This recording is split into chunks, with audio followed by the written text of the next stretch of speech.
बहुत स्वागत। आप देख रहे हैं कहानी कुर्सी की और इस वक्त वीर बाल दिवस के मौके पर दिल्ली में भारत मंडपम में एक आयोजन में प्रधानमंत्री नरेंद्र मोदी बोल रहे हैं। तोड़ना होगा और इसलिए उसने साहिबजादों को निशाना बनाया। लेकिन साथियों, औरंगजेब और उसके सिपह सालार भूल गए थे हमारे गुरु कोई साधारण मनुष्य नहीं थे। वो तप त्याग का साक्षात अवतार थे। वीर साहिबजादों को वही विरासत उनसे मिली थी। इसीलिए भले ही पूरी मुगलिया बादशाहत पीछे लग गई, लेकिन वे वो चारों में से एक भी साहिबजादे को डिगा नहीं पाए। साहिबजादा अजीत सिंह जी के शब्द आज भी उनके हौसले की कहानी कहते हैं। नाम का अजीत हूं, नाम का अजीत हूं, जीता ना जाऊंगा, जीता भी गया तो जीता ना आऊंगा।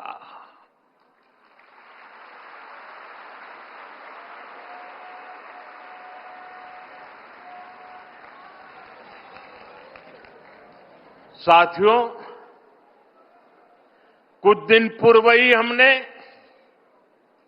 श्री गुरु तेग बहादुर जी को उनके 350वें बलिदान दिवस पर याद किया। उस दिन कुरुक्षेत्र में एक विशेष कार्यक्रम भी हुआ था। जिन साहिबजादों के पास श्री गुरु तेग बहादुर जी के बलिदान की प्रेरणा हो, वो मुगल अत्याचारों से डर जाएंगे, ये सोचना ही गलत था। साथियों, माता गुजरी, श्री गुरु गोविंद सिंह जी और चारों साहिबजादों की वीरता और आदर्श आज भी हर भारतीय को ताकत देते हैं, हमारे लिए प्रेरणा है। साहिबजादों के बलिदान की गाथा देश में जन जन की जुबान पर होनी चाहिए थी। लेकिन दुर्भाग्य से आजादी के बाद भी देश में गुलामी की मानसिकता हावी रही। जिस गुलामी की मानसिकता का बीज अंग्रेज राजनेता मैकाले ने 1835 में बोया था, उस मानसिकता से देश को आजादी के बाद भी मुक्त नहीं होने दिया गया। इसलिए आजादी के बाद भी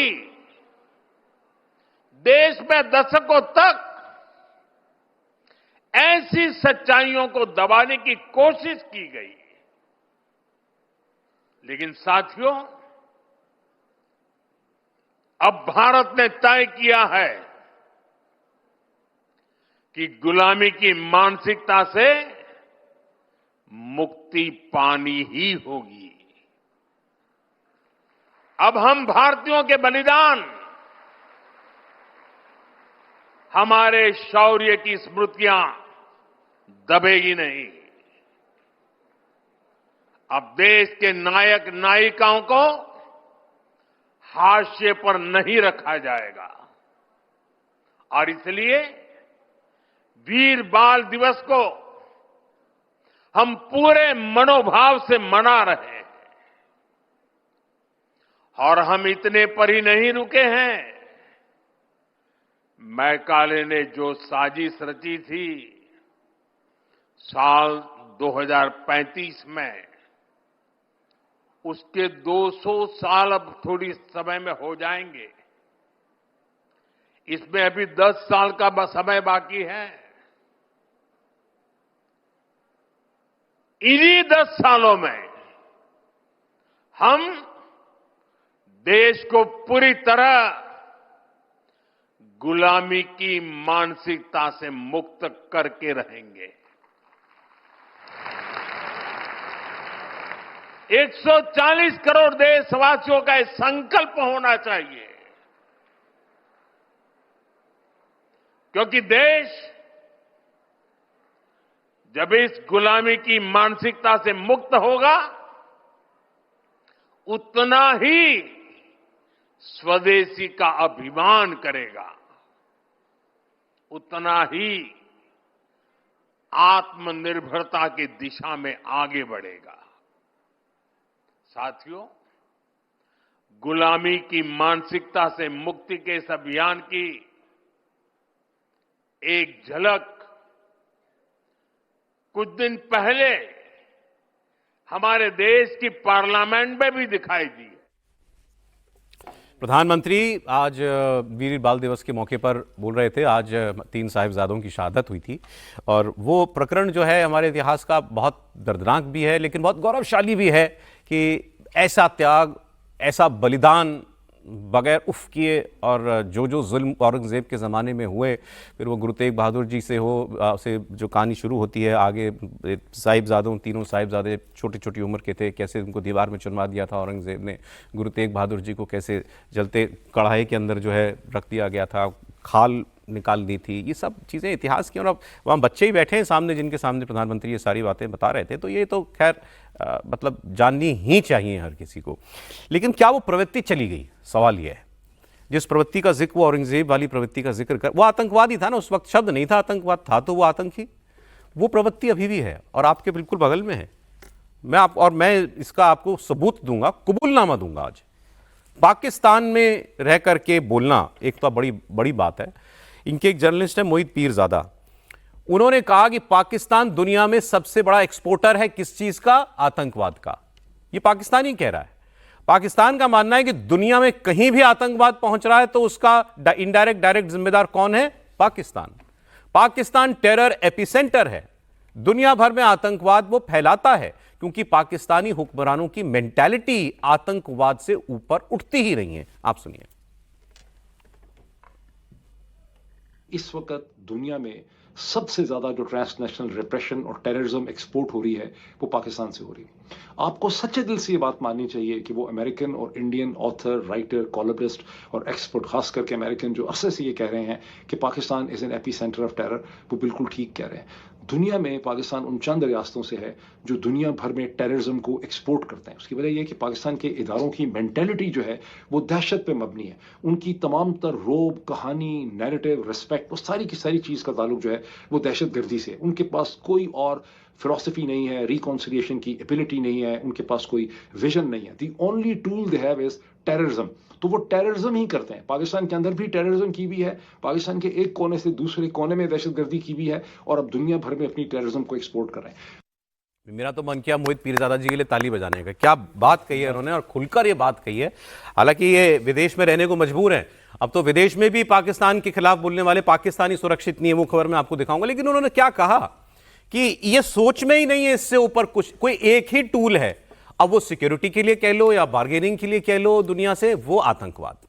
इससे ऊपर पाकिस्तान के लोगों, मतलब हुक्मरानों की, सेना की खास तौर पर सोच ही नहीं है। और उन्होंने, क्योंकि लंबा बयान मैंने सुना, उन्होंने हर पाकिस्तानी से यह कहा कि इस बात को मानो और बोलो कि तुम्हारा देश एक्सपोर्टर, सबसे बड़ा एक्सपोर्टर आतंकवाद का है, तभी कुछ बदल पाओगे अपने देश के अंदर। खैर वो होगा नहीं, हमें मालूम है। अब आपको अगली कहानी सुनाता हूं मैं। ये भी एक पाकिस्तान के बड़े सीनियर जर्नलिस्ट हैं, इनका नाम है नजम सेठी। आप, ये कहानी खुल चुकी वैसे, लेकिन फिर भी इसको याद करना जरूरी है। आसिम मुनीर व्हाइट हाउस कैसे पहुंचा था, नजम सेठी आपको बताएंगे। नरेंद्र मोदी से ट्रंप नाराज क्यों हो गया था, यह आपको अमेरिका में बैठा एक आदमी बताएगा।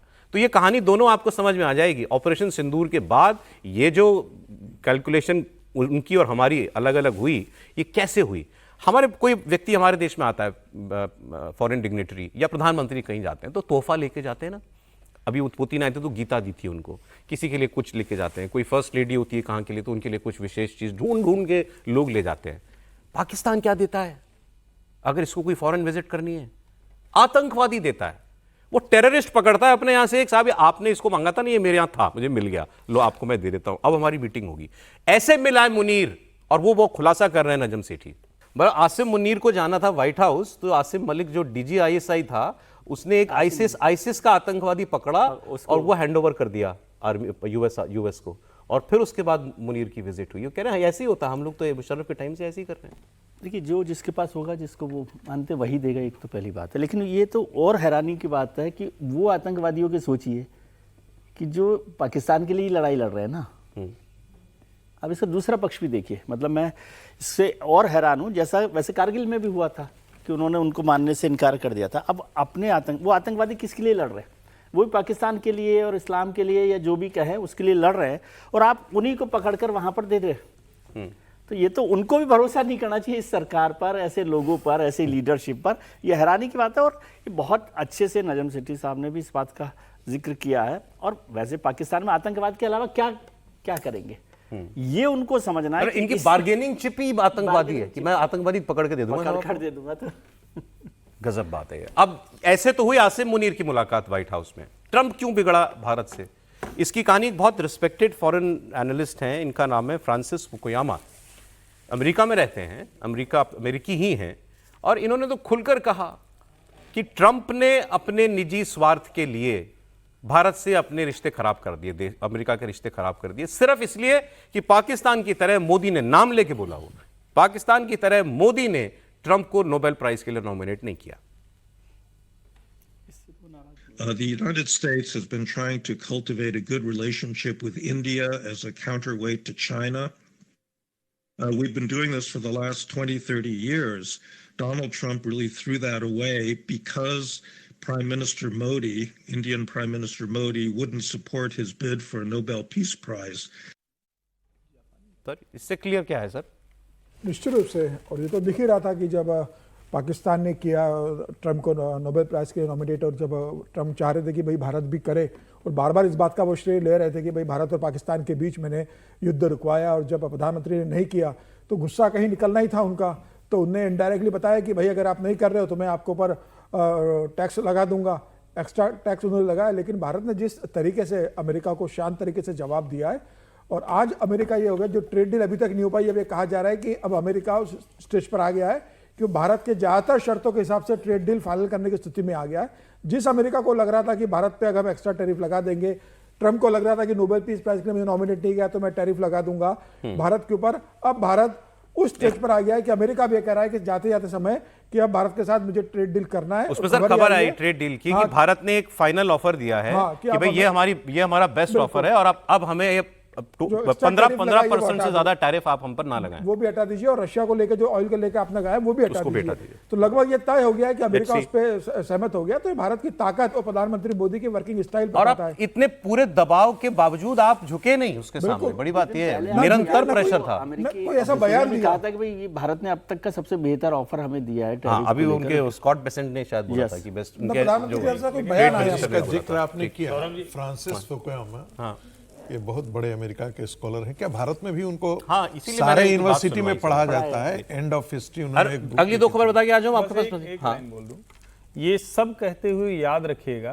कि इस देश में जब राहुल गांधी ने डेड इकोनॉमी, जब राहुल गांधी ने अमेरिका का सुर बोलना शुरू किया था, तो कैसे एक बड़ा वर्ग राहुल गांधी के साथ खड़ा था, बस इतना याद रखिएगा, याद रखना चाहिए। अब तो वो आपने बता भी दिया, परिचय भी दे दिया कि वो कितना बड़ा स्कॉलर है। और मजेदार बात नहीं, ये जो स्कॉलर हैं वो लेफ्ट लीनिंग स्कॉलर है। और भी बात बता दूं, मजेदार बात में है, Fukuyama ji, Francis Fukuyama, the end of history, American है, जापानीज है। उनकी पिक्चर लगा दीजिए पिछले वाले बयान में, जो अमेरिका में व्यक्ति थे वो, उनकी बात हो रही है। और उनका ये बुक जो है वो बहुत प्रसिद्ध पुस्तक है। इनकी बात हम कर रहे थे कि ये लेफ्ट लीनिंग बहुत बड़े स्कॉलर है, और ये कह रहे हैं कि ट्रंप को मोदी ने नोबेल नॉमिनेट नहीं किया, इसीलिए उसने भारत के साथ रिश्ते खराब कर लिए। आगे एक आपको बहुत इंटरेस्टिंग खबर सुनाता हूं। 2001 में पुतिन राष्ट्रपति बने थे अपने देश के, पहली बार ना सर, और उस वक्त जॉर्ज बुश राष्ट्रपति थे अमेरिका के।